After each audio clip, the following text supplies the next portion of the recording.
Alors que l'opposant politique à Vladimir Poutine est hospitalisé dans un état grave en Allemagne, le gouvernement allemand demande à la Russie des éclaircissements urgents.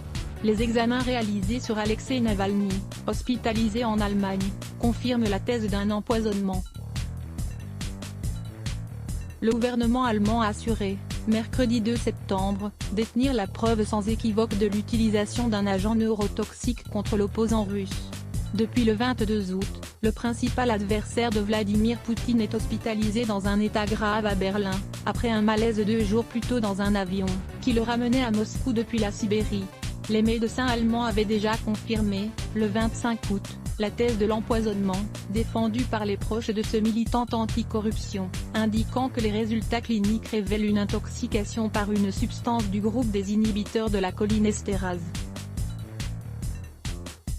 Soit un groupe auquel appartiennent de redoutables armes chimiques appelées agents innervants.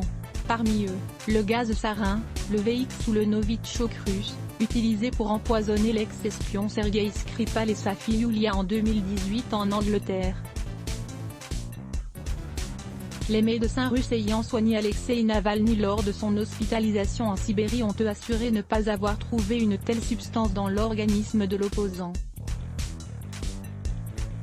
Les réactions internationales ne se sont pas fait attendre après cette annonce. La chancelière allemande Angela Merkel a estimé devant la presse qu'Alexeï Navalny avait été victime d'un crime destiné à le réduire au silence.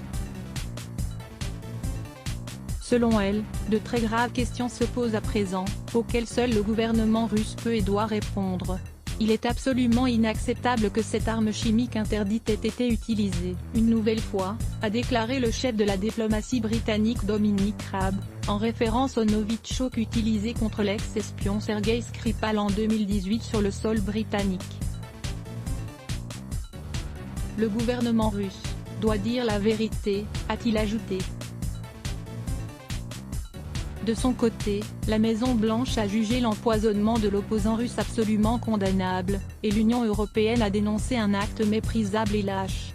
Face à ces critiques, la Russie s'est dite prête à coopérer avec l'Allemagne. Les résultats de plusieurs expertises effectuées dans le cadre des investigations préliminaires n'ont révélé aucune substance puissante empoisonnée ou intoxicante dans l'organisme de Navalny, a toutefois soutenu une source au sein des forces de l'ordre, citée par l'agence d'État russe TASS.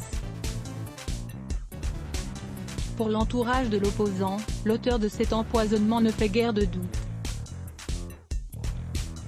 Seul l'État russe a pu recourir au Novichok, affirme l'organisation d'Alexeï Navalny, à lire aussi sujet associé les blocs ADS. Why?